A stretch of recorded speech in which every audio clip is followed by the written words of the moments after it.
Okay, so I want to introduce Greg Ross from Paessler.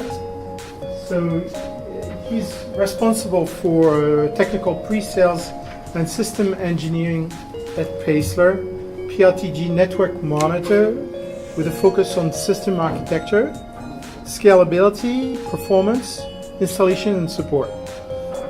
He brings over 15 years of experience in publishing retail, high-tech, online recruitment industries.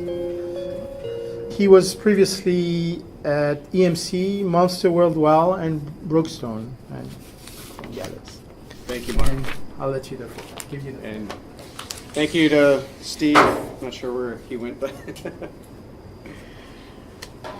well, yeah. Thank you guys for having us. It seems like a great group, and obviously you guys have been around for quite a few years. Are there any founding members here after 30 years? Oh, yeah. He was the first president. Excellent. Steve was here.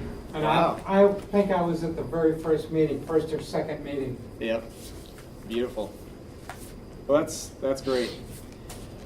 Well, we're from Paessler, and Paessler is a company based out of Nuremberg, Germany. And 100% of our focus and everything we do as a company is around this product, PRTG Network Monitor. And it really started out as a side project for Dirk Paessler, our founder and CEO, almost 20 years ago. It was kind of something he did, as a side project with his job, and he was just really dissatisfied with what was out there on the market for monitoring his routers and firewalls at the time.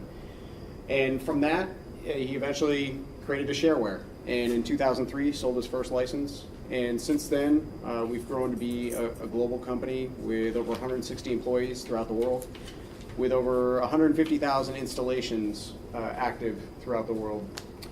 We have one of our good partners here, Broadleaf Services, Glenn. This wasn't planned.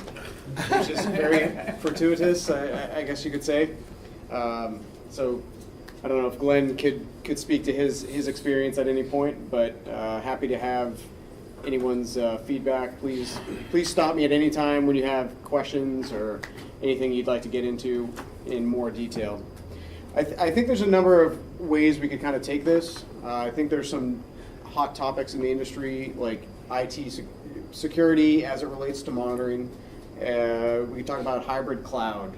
We could talk about monitoring in virtual environments, and having, ultimately, what does it take to have a single solution to monitor everything you have?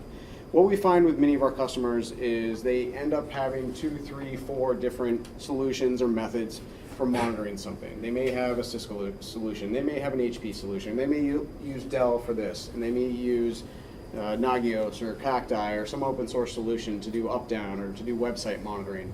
There's really dozens of solutions out there, and some of them are specific to specific vendors and specific hardware. Some are just focused on websites, some are just up-down. With PRTG, our biggest objective is to give you a single solution, and truly that means end-to-end. So although it's PRTG Network Monitor, we do much more than just network devices and much more than just bandwidth monitoring. Now, as far as our industry recognition, although we're a German-based company, we've been recognized by Gartner for the second time in the past 3 years as a leader in the Magic Quadrant for network performance monitoring and diagnostics. So we've been a kind of a trailblazer, you could say, in that space. So as I go kind of touch upon the demo, we can talk about a number of different areas or topics. If there's something that, I have this issue in my network where this server, I'm always having to reboot this server every 2 or 3 months, or this server hangs every third Monday. My website craps out every couple months. I've got this application that's underperforming. My virtual environment is always running out of space, or is running out of CPU, or is running out of memory. Whatever the case may be, throw it at me, and we'll dig into it. Because PRTG is a solution that touches every endpoint. We're going to talk about storage. We can talk about databases. We can talk about your services and applications, as well as the underlying hardware and virtual environments, Docker containers. And one thing, another probably, current topic is hybrid cloud and how are companies transitioning to the cloud and how are they managing on-premise technology with cloud technology. Well, with PRTG, you can not only run us from the cloud, but you can also monitor your cloud from AWS and Azure. And in the future, we'll probably be incorporating Google and some of the other ones. But certainly, our focus has been on Amazon as far as the monitoring perspective goes, with the capability to monitor Azure as well, just within the next few weeks. So with that, I'll just kind of go into the demo and kind of touch upon a few different elements as it relates to current topics and what you might be interested in. And again, feel free to stop me at any point. So, can I ask you a Yes. question right out? You were emphasizing hybrid cloud versus public cloud. Then you moved into public cloud. Why is that? What is it so different? Why is your focus first on hybrid cloud? Well, I would say our solution allows you to use it in however you see fit, right? Because PRTG is a solution that could run from Amazon, could run from Azure, or could run from your own private cloud, and can be deployed to monitor on-premise offices, data centers globally. And maybe as I go into the demo, that'll kind of make a little more sense. But I think at the end of the day, it's just flexibility, right? You're not buying. If you're looking at solutions, sometimes solutions are strictly an on-premise solution, or it's strictly a cloud solution. With PRTG, it could be either or both. And as you're looking at the demo here, this is our Ajax web interface, and this is the primary console for managing all of your devices, for setting up your groups, your devices, for what you want to monitor. This could be anything from, again, servers, switches, firewalls, routers, whatever the case may be. And just so you know, PRTG we have a free solution for 100 sensors, and that 100 sensor free solution allows you to monitor anything and everything. Not everything, the limit is 100 sensors, but within that 100 sensors, you can monitor whatever you want. And with PRTG, you're feature complete at every license level, even the freeware. So everything that we talk about in regards to what you can monitor and what you can do with the solution, you can do with the freeware, and it's the same as all the features and functionality of our largest enterprise license. Could you explain Yeah. what a sensor is for everybody? That's Greg, can I just ask you just a marketing question about Sure. that? You're obviously doing that for a reason, and I was just curious what your experience has been, whether having that free base to the bottom of your product, but having it be so liberal, having it complete, not crippleware in any way, how that has affected your business. Well, it's certainly differentiated us in the industry, where most of our competitors, I would say, most of our biggest competitors have more of an add-in module for this. For example, bandwidth monitoring is typically an add-in. Storage monitoring is a module, or it's an add-in. It's another SKU. Virtual monitoring, perhaps. Application monitoring. Those are all separate components in other solutions. With PRTG, we're all in. And that's allowed us to grow substantially. The US is our largest and fastest growing market. And when we come into new markets, when people discover us and find out I can do everything with PRTG that I was doing with 2 or 3 or 4 other solutions before, they're blown away. And so ultimately it's getting that traction within the market that separates us. So it's although we haven't gotten into what a sensor is yet, but that's probably the one point that requires some explanation. Okay, what is a sensor? How do you guys do monitoring then? So first off, PRTG is an agentless solution. You install PRTG on a Windows device and you go from there. Typically, obviously, it's on a server in a production environment. It would be on a 2012 R2 server ideally, and you go from there. But we're hardware agnostic, so you can monitor Linux. You can monitor all different vendors in Mac OS, obviously Windows. So we're vendor and hardware agnostic, and you don't have to install anything except PRTG. There's no SQL. There's no web server you're going to install and configure. Everything's included out of the box. You can literally be up and running and monitoring, and I'll put this to the test. If you guys have 2 seconds at home to run the installer right from the website, it's a free download. We don't even ask for your email address, and you can kick off that free trial. It will be up and running and scanning your home network or your work network, wherever you want to put it, just to try it out, within 5 minutes. It's 180 meg download off the site. Yes. I can testify to that. I already did it. Oh, excellent. Is it just a simple network scan? You just plug in your subnets and it just scans it? You don't even have to do that. It's going to use your ARP cache. It's going to use it's going to identify your subnet and start to do a scan and do a meta scan of all the devices. So, and as it discovers a device, it will try to determine if it's an SNMP, if it's a Cisco device, if it's an HP device, if it has SNMP available. Now, if you provide SNMP community strings and things like that, or you provide Windows credentials, it can go even deeper. But initially, yes, it's just going to hang ping. If it finds a web server, it's going to hang an HTTP sensor. What about for other subnets? Well, anything outside of, I mean, if it doesn't have a clear line of sight to that subnet, we have remote probes to deploy into those other subnets. But Yeah. maybe I'll jump into it, and that'll probably be a little clearer. So just to give you an idea, the initial deployment of PRTG is something, in this particular demo, we're actually running this out of Amazon EC2 in Virginia. And we have remote probes, it's a little bit small, but we have remote probes running in Germany and Texas. And a remote probe is just a local polling engine. Because when you install PRTG for the first time, if you've got a small basic network, the local probe is all you need. That's going to query all of your devices, and that's capable of monitoring everything in your environment.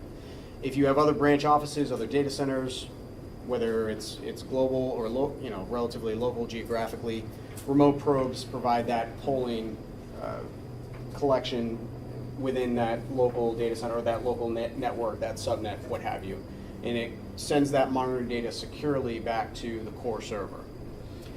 So in this case, if you think about it from this standpoint, we've got PRTG running in the cloud in Amazon. We've got these remote probes deployed to a couple servers or workstations in these other data centers, securely sending the monitoring data over the internet, over a 256-bit SSL connection back to the core server. So it gives you, from that standpoint, a lot of flexibility. I would say most customers deploy it to their local data center, and then if they need to, deploy remote probes from there. So that kind of gives you a sense of how PRTG can be rolled out. A couple key points. With other monitoring solutions, they typically run on SQL or some kind of transactional database, and with that, you're always going to be running into issues with size and just the bloated nature of SQL over time. With PRTG, we've written our own custom database. It just writes out a flat file per sensor per day.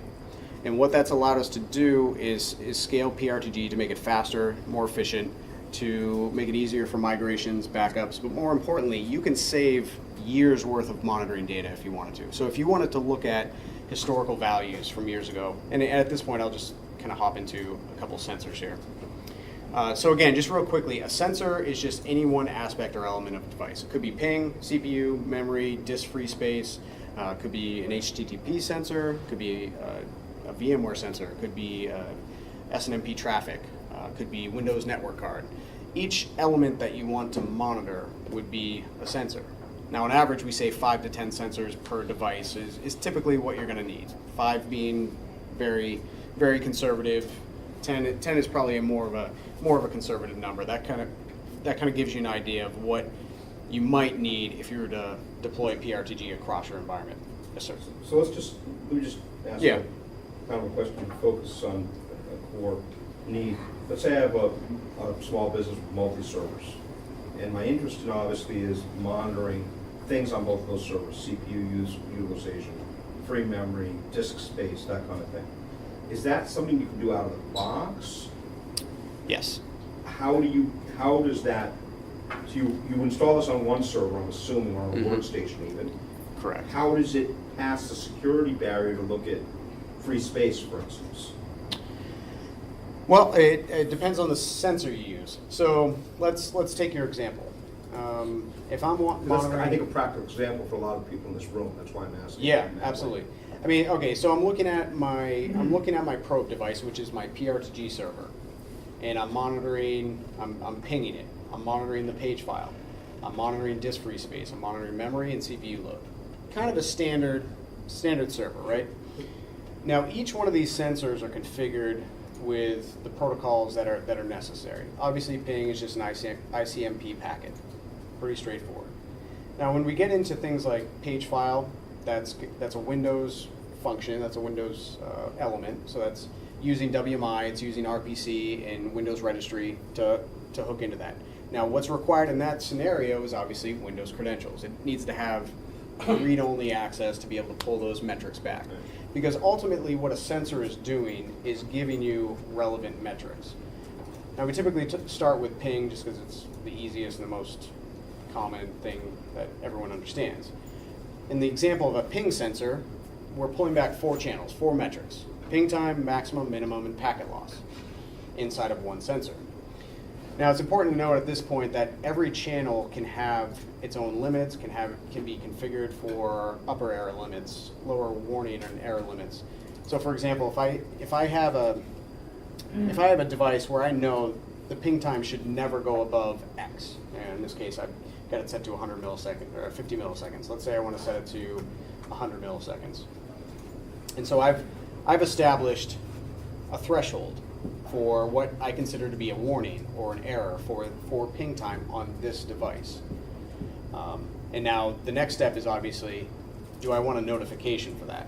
You know, because in some cases, knowing the status of something is okay, but typically we want to be notified. When we think about monitoring, right, we think about notify me, blow up my phone, send me an email at least when something's down, when something's underperforming, when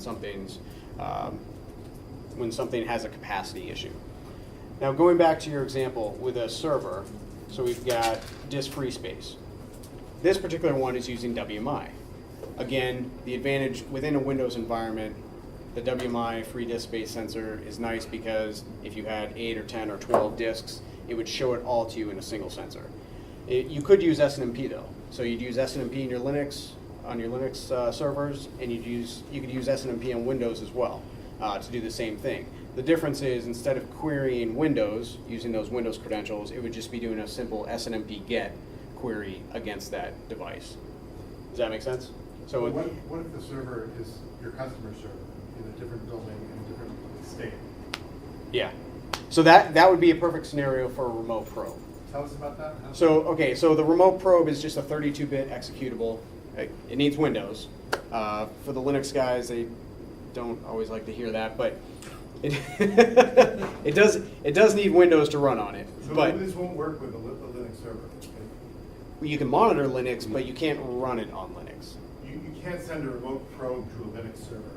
Correct. The remote probe needs to be installed on some Windows device. Sometimes customers will just take a mini PC. I got one in my bag, but like a Kangaroo or one of these mini gigabyte boxes. It just needs Windows. It needs Windows 10 or something. It doesn't have to be a server. Just deploy it on Windows, drop it into that customer site. We have a lot of customers who are MSPs, right? And they use us to do that very thing. They want to monitor their customers throughout, and broadly, you may do some of this as well, where they're monitoring their customers, their servers, their switches, and they're just dropping it on an existing server or dropping in one of these mini PCs to be a dedicated remote probe. So that PC is on the customer's network. correct. But it's not their file server. It's a little gadget you're attaching to the network. Correct. To help them out. Correct. So it's polling, it's doing either WMI, SNMP, SSH. It's doing some protocol or script against that device, that application, to pull those metrics and then send it to the core server. And if it is a Windows server or a Windows workstation that you're monitoring, you can just put the exe on that, and it will then this machine talks to that machine, and there's some giving of credentials to it, so it's able to. Correct. Right. Everything can typically flow down from the root, but in a multi-tenant environment like that, let's say you deploy that remote probe, you could go into that remote probe, and establish completely different credentials. So if that's a different domain that has different Linux, Windows, VMware, SNMP community strings, you establish it for that customer, for that environment. So you can kind of, and from that standpoint, you can give your customer read-only access to view their devices and see dashboards. We're not there yet, but see all of their stuff in real time and kind of take part in some of that monitoring along with you. And when we do that, does your system allow us to bill the customer for that service, or is it something we would just have to figure out based on the fee that we're paying you? Yeah, I mean, billing, we have a billing tool as far as it's more related to bandwidth use, disk use, CPU compute, and establishing a metric against that usage.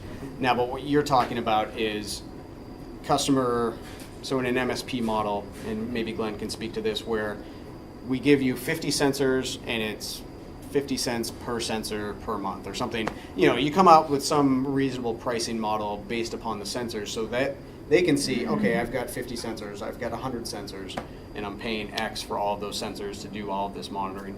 That's the typical model we're seeing. Glenn would be a reseller, so Glenn would pay you something and then charge the customer something. Glenn just owns the software and he uses it however. And he can I'm bill- sorry, Glenn. We can build whatever we want, Yeah. so we'll Yeah. take theirs and mark it up a little bit and provide services along with it Can we to use- monitor and to manage. Without the details, but can you use just ballpark of the kind of prices when you go beyond the 300 sensors? Just what kind of ballpark is this product in? Yeah, the list price, it's a perpetual license. 1600 is the smallest commercial license. That's 500 sensors. Okay. So if you imagine, if you're very conservative, 5 sensors per device, you might be able to get away with 80 to 100. Maybe on the conservative side, 40 to 50. So And 20. For us, we could pay the 1600 and then farm it out to all these Yeah. different customers and then bill the customers. Absolutely. Okay. And it. Include upgrades. Yes, so we're on a continuous release cycle. Every 4 to 6 weeks, we're releasing a new version, and that also includes access to support. So all the licenses include 12 months of maintenance. You can bundle in, additional years. So you license 5 sensors? Correct. Yeah, and that's the kind of a lot of solutions are node based, right? I've got 50 servers, 50 switches. It's going to cost X. Well, we allow you to kind of take it from an a la carte approach. You decide if you want to only put 1 or 2 sensors on this one and 20 on another one. Have at it. So this can monitor network devices like switches, routers. Yeah. How many sensors do you need for, say, a 40-port switch? Great question. At least, do you need 48 sensors for that? No, a lot more than that. Well, so typically, here's the thing. Do you need to monitor traffic on every single interface? No. Okay, so if it's a core switch, we typically say, yeah, you probably want to monitor every interface. If it's an access layer, monitor the trunk ports, monitor the uplinks, and be done with it. Now, what you would need sensors for your Cisco switches and pretty much any switch, you can get CPU, memory. The Cisco stuff, we've written a ton of Cisco stuff because obviously they're the industry leader. But you can get temperatures, voltages, power supplies, fiber light levels on all the connections, so you can monitor when that fiber connection goes below or above on each fiber connection. And then, of course, SNMP traffic. And I apologize, I'm not really showing you any of this yet, but SNMP traffic is kind of one of those bread and butter sensors where you don't need to configure really anything to make it work. So a key point with PRTG is that, yeah, we have 250 sensors out of the box, right? You can monitor your Cisco's, your HP's, your Dell's, your NetApps, your QNAPs, APC devices. We've got a bunch of that stuff covered, but we can't cover every single vendor in the world, obviously. But everybody has SNMP. If it's a network device, it's got SNMP.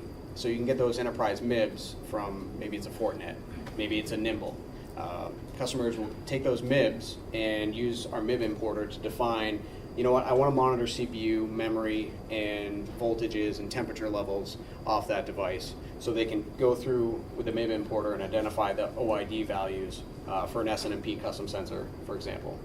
That's very common. But SNMP traffic is one of those that you can do across the board without doing any of that. So And you need a sensor for each one of those elements, like CPU? correct. So on a typical Cisco switch, I see if you're doing SNMP health, you're getting memory, you're getting CPU memory, at least temperatures, voltages, maybe power supplies. Let me just, Is SNMP Health one sensor, or does it count as multiple sensors?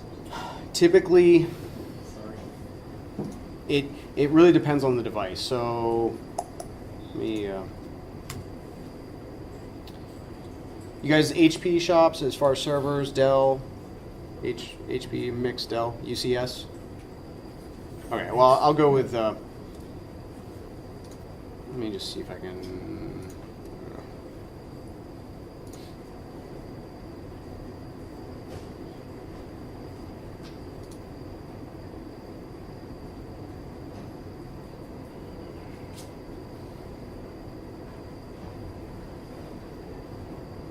any NetApp users? Yeah, okay. Okay, Cisco.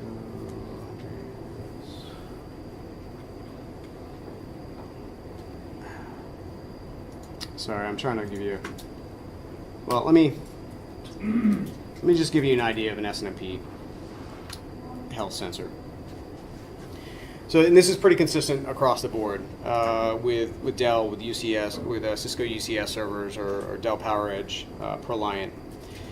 This is an example of a single SNMP HP ProLiant health sensor. We're pulling in the fan status, the disk controller status, any fans that are broken, running, fault tolerance, power consumption, and power supplies. And we're also measuring the temperature of every core, of every DIMM module, and each of the fans, power supplies. So within a single sensor, we have 40 different metrics we're pulling on just one server. Really important for your virtual environments, right? You got to know the underlying health. If you have 20, 30, 40, 50 servers running on, maybe that's a high number, but if you've got any number of servers running on top of an ESX host or a Hyper-V host, you got to know the underlying health. That's where system health sensors like this come into play. In your Cisco world, they tend to break it out by CPU, memory, temperature, voltage. Those are individual sensors.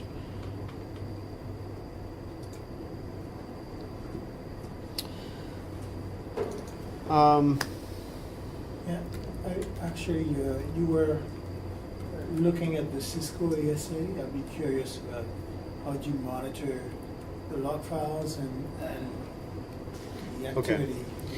Yeah, I mean, we've kind of jumped into stuff, and that's fine. When we think about monitoring, so we've talked about agentless monitoring, querying devices. It's also important to note that monitoring is also about consuming or listening. So things like SNMP traps, syslogs, NetFlow, or JFlow, SFlow, IPFix, whatever your particular device supports as far as bandwidth monitoring. We have sensors for each of that to listen for that. We could also listen for specific XML files to pull in the data from an XML file and read that into a sensor. So that's kind of a different way of approaching monitoring. The other aspect is consuming a service. When you think about your applications or your services that you're delivering, one of the best measurements is actually using it. It's one thing to ping it, to check a port, to check if the service is running. It's another to actually use it. So with our sensors, you can query a database. You can access 10 URLs deep into a website with an advanced transaction sensor. You could get into monitoring email with an IMAP or a POP3 sensor, or do a round trip sensor where it's sending a message from your server to another outside server and back to your server and measuring that. The ADO SQL sensor will query your database and give you the response time, give you the number of rows, and allow you to parse that data table as it's giving you that response back. So yes, you can monitor Microsoft SQL, you can monitor Oracle, DB2, whatever the case may be directly, but sometimes it's just as easy or just as effective to actually use it, which we call consuming it. On the Cisco ASA, so Monitoring VPN connections, again, here's a good example. So the system health CPU on my ASA, I'm monitoring each of the processors as well as the CPU total for that one. I'm monitoring my my point-to-point VPN connections as well as individual users who are tying in with our Cisco ASA VPN sensor. System health memory, that would be obviously a separate sensor, just monitoring memory. And this is an example of an SNMP traffic sensor. Now, the power or the benefit of an SNMP traffic sensor is it can be a very rich sensor in that you can add errors, discards, unicast traffic, multicast traffic, broadcast traffic. So it's not just, you're not just monitoring traffic, but you can look for those other elements within a single sensor on that interface, so especially on your uplinks or maybe the connections to your virtual hosts. You want to know if it's throwing errors or discards. You might want to be looking for broadcast traffic. So within any individual SNMP traffic sensor, as long as you're using SNMP version 2, which is pretty much the standard, you're going to be getting those metrics back. Virtual environments, that's always a big topic. So PRTG has sensors for Citrix Zen Server, VMware, as well as Hyper-V, and we have Docker container sensors. So we can monitor the status, the uptime, memory, and CPU on Docker containers. But as we approach monitoring a virtual environment, we've talked about the hardware, the underlying hardware with maybe a Dell system health sensor, an HP system health sensor, a Cisco UCS sensor. And with that, you can use the iDRAC and the ILO connections to monitor that. So you just turn on SNMP, and maybe you've already done this with other things. You turn on SNMP on those connections, and you can pull those sensors in via that iDRAC or that ILO connection. We are a Cisco, or we are a VMware monitor. We're a certified partner with them as a VMware monitor, so you can monitor hardware status. It's fairly basic sensor, but looking for any warning or alert states on the hardware. Where we really shine is on the host performance sensor. So this is giving you consumption on disk, network consumption, memory, power consumption. Specifically, CPU ready is one of those metrics that is going to be a trigger for giving more CPU to your hosts. Because if that CPU ready starts to spike, you have a provisioning problem where you're going to have to move VMs to another host, or you're going to have to do something about your underlying hardware within a VMware environment. And the same would be true with a Hyper-V. So you can also monitor your data stores individually. And again, so we'll just click into that here briefly. So monitor each of your data stores for available capacity, free bytes, free space. And going back to that SNMP traffic sensor, the nice thing about that is you can use SNMP traffic on not only your switches, your firewalls, your routers, but you can turn on SNMP on your Windows devices, your Windows servers. And instead of using WMI, you could use SNMP and monitor traffic that way. You can turn on SNMP within your VMware environment and do the same thing we were talking about before. Monitor SNMP traffic, broadcast, discards, errors, etc. So when we think about monitoring, if we just take a step back, it's great to have a dashboard where you can go to and look at things. The next step is logically getting an email. So if you think about monitoring from an escalation tree, you're probably going to look at the dashboard, maybe get an email, and from there it's going to be an SMS or it's going to be a push notification. So that's one way of thinking about escalations. And then the next step being remediation. With PRTG, you have the ability to not only be notified, but also respond to issues in turn. And what I mean by that is being able to run any kind of script, program, process that you would run to resolve an issue. It doesn't matter what kind of scenario it is. If you can run something from a Windows server, maybe you want to reboot that server, restart a process, kill off a hung process, sync global catalog servers. For example, we have sensor just for Active Directory replication errors. With the execute program notification, I mean, we think of notifications as blow up my phone. Why not think about notifications in terms of, hey, do something in response to this issue. Try to heal this, try to resolve this without even notifying me. And that's where taking your scripts, your existing scripts, maybe it's a VB script, a PowerShell script, maybe it's just some command line that you run to try to resolve the issue yourself as a first line of troubleshooting. Along with that, if you have any ticketing systems or external operation systems, you can hook into the APIs, Slack, for example, or OpsGenie. Any system that has an open API that you could push information into, you can use the execute HTTP action to do that, to actually take a notification coming out of PRTG and push it into there. You could even do things like customers have used this to hook into lights and actually make lights and bells and things go off in their data center as a response to a given issue. So you can get really creative with this. I mean, if you've got some development background or you got systems that have an open API.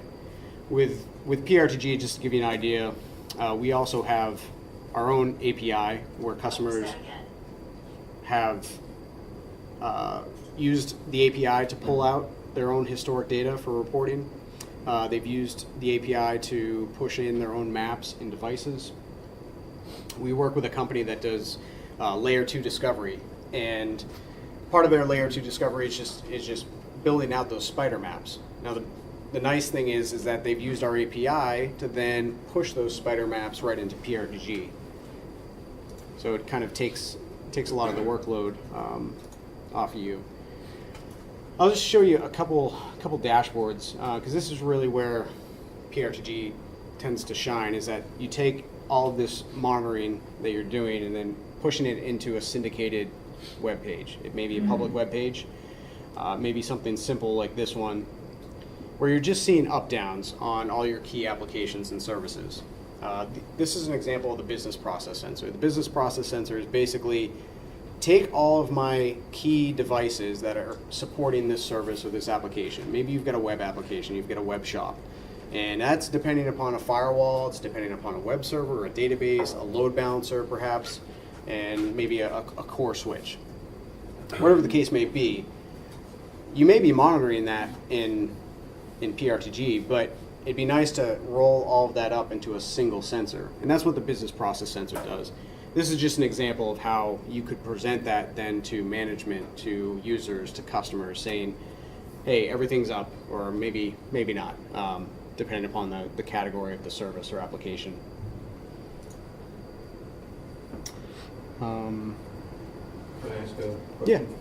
So if I wanted to, I'm an IT consultant to a number of small companies. If I wanted to deploy this out to the cloud, if you will, how would you define that somehow? So that I could then do what I think Adam was referring to, then offer this monitoring service for various clients. What would be, so it requires some sort of Windows presence, is that correct? Yeah. The master console has to be running on Windows. Correct. So how could I do, how would you recommend that one go about that in a cloud environment? So let's say I wanted to run it from the cloud, right, rather than from a box that I own someplace. Sure. I would probably go with Amazon. I would get an AWS account and spin up an EC2 instance and then load 2012 R2 on there, and you're done. And at that point, it's just installing PRTG. Well, you're done with the initial setup, right? And then once you have PRTG installed. And do you have any sense on cost expectations from Amazon? AWS? Yeah. Because you're not going to have a lot of. I assume your number one cost would be really bandwidth rather than disk, physical disk, right? Right.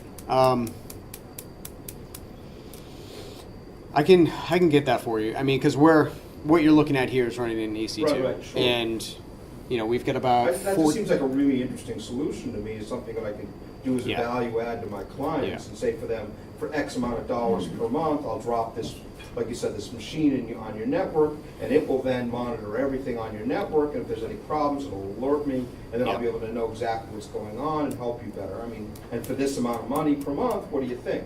I mean, that's a pretty good value add, I think. It's Yeah. got that's a pretty good. Yeah. Of course, my next question to that is it possible to at least start it with 100 with the free version, at least to see how it Yep. works? Yeah, Would that also work with that Yes. remote? Yeah. Definitely. So I'd be interested to Definitely. know the AWS information for sure. Yeah, let me, Because I may have enough clients to justify the cost. And you're going to offer the typical 50% peanut discount, right? I don't know, I'll have to talk to the marketing manager. Should I start at Everybody gets 75? 70%. 75, sorry. We'll settle at 50. Maybe we can work something out with broadleaf. No, just kidding. Look, if we come down, you can do everything. Hey, You guys, I don't know, it might- you guys resell, right? No. this might make sense when you have it. It makes it makes sense for a lot of Depending on customers. costs, you I know what I mean, mean? probably 20% of my calls and demos are with MSPs. That, you know, some of them have 20 clients, some of them have 200, and I don't get a lot that are doing it from AWS because they already have their own data center, so they're running it from their data center, their shop, and Yeah, I'm going to VPS, but it's running Linux, so it's not going to do us much good in this case. you know, I suppose I could go out to, whoever, Linode or whatever, whoever, and get a Windows VPS, but yeah. You can get a BizSpark account for free for, 3 years or something? what? Microsoft Azure, they give you a free 3-year account. Will they give you for 3 years $50 a for month. free? Is Yeah, that but right? you have to develop an app in order to Well, win it. you have to put something on your webpage that says you're going to develop it. I'm still working on They're it. typing up on the requirements. Yeah, that's I have this and I don't use it, so. that's probably not a solution for me, but. But you're right. It's a very compelling. Yeah, it's an interesting story. Because you don't even have to charge that much to make. Well, that's the question. I can figure that piece out. If you can figure out the back end. even I at- figure out what I'm going to charge per month and talk to some of my clients. I mean, I've got some clients that might be very interested in that. Right. And obviously that's where you get very granular. It's ping, CPU, memory, or maybe it's just ping, CPU, disk free space, and No, will it go down far enough to even look at the individual PCs? Let's say I wanted to, isolate the presidents and, the VP Yes. and the sales guys. The critical, Yes. Maybe not everybody in the organization, maybe critical people's PCs. Will it go that far now? yes. Yeah, I'd like to know about it. You can monitor their printers too for paper Oh, jams. no, that's important. For toner, Definitely important. paper count, toner level. Again, No, I can think of some people, Yeah, so- might be interested in it. if they have on-premise, And I'm always looking for residual income, so that's why it appeals to me, so that's why I want to know what my payback's certainly, going to be. certainly. So I'm using this and, I can monitor stuff, but the system has to be on to monitor. Yeah, I mean, so with the So for workstations, servers, when they it's shut a lot down of every stuff. night, you'd probably want to. It raises an interesting question. Can you set up hours of operation? You say, Yeah. well, after 5 o'clock for this particular probe, don't bother Yeah. alerting me, but during the day, it normally would be Yeah, on. schedules are a beautiful thing for that. And the other thing they're nice for is you can set schedules for maintenance windows. And when this server chirps for 2 hours from 2 a.m. to 4 a.m. when the backup's running, Right. just set a maintenance window and you're all good. So from that standpoint, I think that's a good segue into talking about, I'm surprised we haven't even talked about this, but status, right? So you've got down sensors, you've got warning status, and pause sensors. And that's probably could be relevant for you because there may be some devices or some locations or customers you put into a pause state. Hey, if they haven't paid What state, sir? into a pause state. A pause state. If they haven't paid their bill, just pause all their sensors, right? So with that said, you can pause things manually at any time. But the other thing that Change your is passwords. Change your passwords. Oh, Jesus. I hope we've got really good lawyers on staff. So well, actually, I did that that's once. gotta be really And careful. then you got paid. Oh, well. that's a great use case. So monitoring password resets, monitoring the admin account. I mean, especially within a Windows environment, you can monitor all the event logs. So, and we've even had customers that have taken that notification of somebody's locked out of their account and generated a script to I don't know if they just automatically unlock it or what they do in response, but they've basically gone full circle. I think we do that in Germany, but so yeah, monitoring any kind of event logs like that is great. So pausing things manually, putting things into a schedule to pause them during outages, during maintenance windows, and pausing as a result of dependencies. So if you have, let's say, that remote probe, that customer, you know if their firewall goes down, you don't want to get the notifications for the rest of the devices because that site is effectively down, right? If the router or the firewall or the, whatever the case may be, you can put it into make that the dependency so everything else gets paused. So you get the one notification they're down, but nothing else. So you don't get blown up with email or notifications. So again, we've got great mobile apps for iOS, Android, Windows Phone, BlackBerry, if you happen to be using those. So the nice thing is for you're going to be able to see your customers and pause sensors, acknowledge alerts right from the mobile app, as well as get push notifications. So it'll blow your phone up if something's going wrong. Does the mobile app have to be on the same network? In other words, No, do well, have you to got to be in make the it. cloud to use it? Yeah, you got to open it up, right? So open up SSL and port forward back to PRTG. Now, if you just want to use, if you're not comfortable with that and you just want to use push notifications, you just need to register the phone once, and then you can shut off access. But you'll still have push notifications because Amazon is handling that in the background. Oh. Yeah. So So just explain what you just said in more detail. I didn't quite follow it. well, okay. So the mobile app, when you register the mobile app, it requires like public access or like SSL, like you just put in the website, right? But some customers aren't comfortable with doing that, with opening up PRTG to the world, even with SSL. So they'll do it once just to register the device with PRTG, and once that's done, they can shut it off. But the SNS service with Amazon will continue to send you push notifications even after you turn off direct access. So the benefit of the mobile app is obviously being able to see your device tree, acknowledge alerts, pause sensors, and manage everything. But you can use it in kind of a couple different ways. It's 8:30. I don't want to put anybody to sleep. I know I'm getting warm. Well, go right ahead, sir. I tried to use the network mapping, draw a map of my own personal network at home, and I couldn't seem to get that to work. I'm not sure what I was doing wrong. If you can go through how that's done, maybe I can figure out what I did wrong. Yeah. Or what I So- need to do right. Yeah, I mean the basic idea with the map designer is you've got your sensors on the left, so you've got your groups, your devices, and all your sensors associated to those devices. So let's go back to our probe device. So I've got all these sensors here, and what I can do, I can either grab the whole device or I can grab specific sensors and associate them to whatever icon I want, or I can do things like. So we give you a ton of different icons to kind of make it pretty, make it interesting. So it's a sensor, drag and drop with an icon, right? Or you can drag the device right on without even using an icon. That's just really a way to make it more interesting, more appealing. But you can just drag the sensor straight on there, or drag the device. We also have the ability to use the geomaps, things like the top 10 list, right? This could be a nice one where you get your top 10 bandwidth users, or you get your top 10 least and most used CPU, disk space, memory, ping times, uptimes, websites. So again, you got to start with the left with whatever sensors or devices you have in play, and just start dragging them into the map, and then you can connect them if you want. Let me just show you. I didn't see any sensors. I just saw the probe, and there was nothing underneath. Oh, okay. So there's nothing to drill down into like this. Right. Okay. But you definitely have your device tree. Definitely has, groups and devices within it.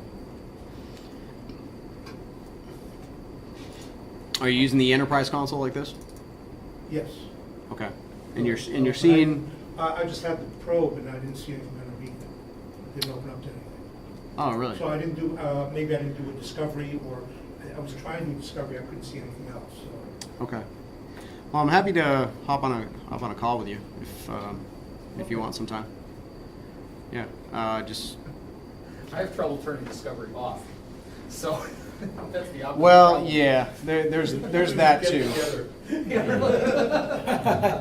Now, Smell something here. are you using like auto discovery groups or anything like that? I figured out how to turn it off, but Okay. I had to dig around to find it.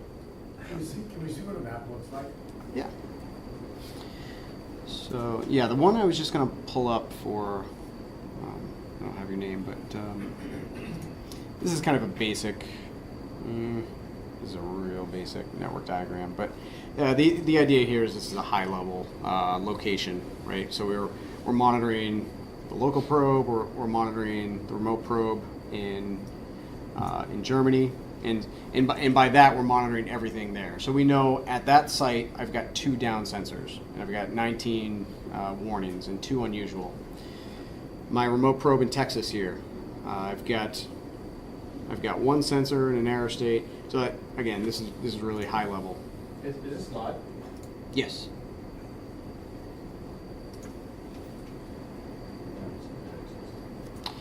This would be more of like something you might find in a knock. What's nice about this is we're combining a number of different elements. It's not production stuff, but I don't know if that was a concern. Well, I'm not going to hack it with my phone. Yeah. No, there's nothing exciting there. So with this, I mean, we're bringing in the sunburst view, which we didn't really talk about. It's kind of the overview of that particular group or the network. But we can also make API calls out to your IP cameras, to weather feeds. You can even include a CNN news feed. We've got a Google traffic map in here. Again, these are just external data we're bringing in right to the dashboard here. Again, we've got some top 10s based upon bandwidth, top 10 alarms, top 10 least available disk space, things like that. So with any map, I think I mentioned this earlier, with any map you can publish it so it's just open to anyone, or you could require a username and password. So depending upon the information you're publishing there, obviously would lead you in one direction or the other. We also give you the option of taking the iframe code and embedding that into your CMS, maybe an internal website or an external website. SharePoint, yep, exactly.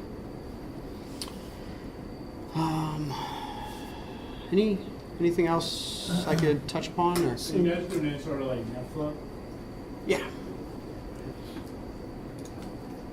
Thank you. So we've got NetFlow, JFlow, SFlow, IPFix. You could even do packet sniffing, which will present the data in the same way. So what the goal of NetFlow is to present top talkers, top connections, right? Who's using the most bandwidth and what are they doing? By default, if we kind of step into each of the channels, we don't have a ton of data here in the demo environment. We're just monitoring Amazon.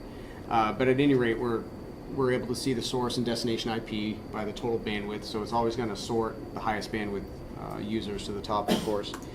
So you have these 15-minute intervals. So NetFlow is giving you 15-minute snapshots of bandwidth usage for top talkers, and then the top connectors, connections giving you, showing you source IP, destination IP, and by source port and destination port. And finally, protocols. So we can find out what protocols are being used the most.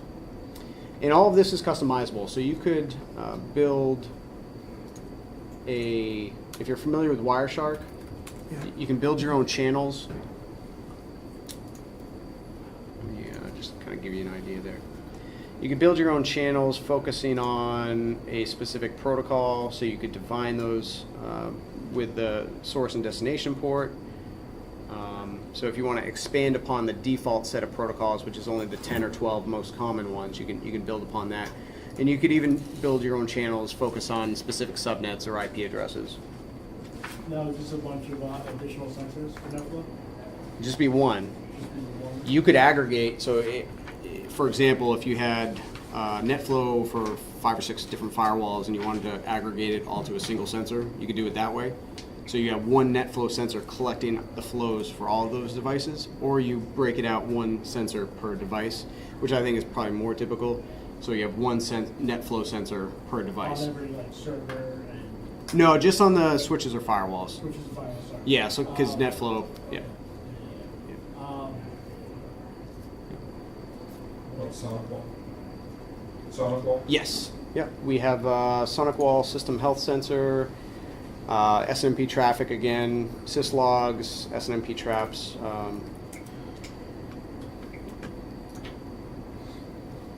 If you're a Dell shop, we've got Dell EqualLogic, Dell PowerVault sensors. So this is just again another SNMP system health sensor. So we're monitoring memory and cache and CPU usage. Let's see, it's probably the same thing. How do you guys provide that support for intervention before? Say again? How's the support provided? Email. So it's based in Germany. We cover roughly, well, we're going to be covering about 18 hours a day. So we're looking, probably two cycles per day, or at least that's kind of the goal. 24 hours is the SLA, but they're fantastic. They sit right next to the developers, literally. So if there's an issue, they're talking to the developer who works on that part of the I code. think the more configuration issues, where you as the user just don't know how sophisticated to understand how to configure the product. Yeah, I mean, me as a pre-sales engineer, I'm going to help you as much as possible to get it, to make sure your proof of concept and everything is working. Post-sales obviously is going to be going to support. Got guys like Broadleaf. what kind of resources They can- do you have online? For We've got. this learning product? Yep, great question. So the knowledge base is pretty much our active community, but beyond that, we've got probably 40 or 50 videos on the website. All of those videos are available on YouTube as well, so if you'd rather view them on YouTube. We've created this learning page that kind of breaks it up by module, so installation, basic sensor technologies, maps and dashboards, for example. We've got a video just dedicated to that map designer, for example. One of the other engineers down in Texas put that together recently. If So you go those- to our website under support, that's where all that stuff is, under support. Yep. So you were saying that you were running the product on Amazon or any other or Azure or whatsoever. Do you incur more cost because you're running on the cloud? Because your Microsoft Windows server will need to run 24 hours a day. Right. So, is it, do you have a cost associated with running it on the cloud? Yeah, I don't, but I need to get it for, I'm sorry, I forgot your name, Mark. So I think that's a great question. I know that we are running EC2. We've got about 1,400 sensors, and the cost is minimal as far as I understand. I mean, relatively speaking. But so it's always that trade-off. Do you want to be in the cloud or do you want to be on-premise? So we also have a clustering solution where some customers will run one instance of PRTG and one in the cloud, one on-premise, one in the cloud. And again, that's all included with every license. So that's not an extra feature or module. So. Okay. One really quick net flow Yeah. question. After a certain amount of connections, does it start to slow down? Because right now I'm using SolarWinds NTA, and the thing is painfully slow. Mm. And I think it just had too many connections going through it, so I just wondered if there was like a certain point where it would just slow down and then slow down a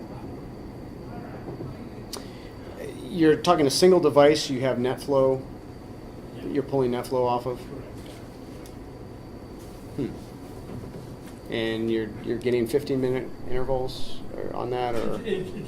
Just using the GUI on it is very slow, but I have enough like CPU memory and stuff on the server. Yeah. So someone suggested to me that it may possibly use too many connections. Slow it down. And I don't know if that's true. I mean, I might, but I'm just curious. I haven't heard that with ours.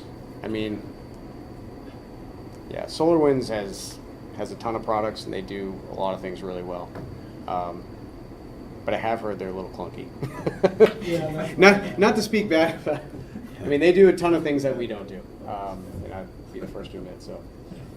But yeah, I'll take that back to the team and see, because I just haven't heard that specifically, but. Well, I like how it seems very user-friendly. Yeah. So that's And- big, because SolarWinds is not so much. Okay. It is. All right, we want to thank you so much Yeah. for coming. Please help yourself to swag. I think you guys will all appreciate. This is our IT admin in Germany, Aurelio, and we've put together these postcards and stickers. It's like, you know, I think you'll appreciate them. They're tech questions that he's actually received. Can I download a copy of the internet? I want one of those Linuxes. And they're funny. So help yourself. Thank you. Please,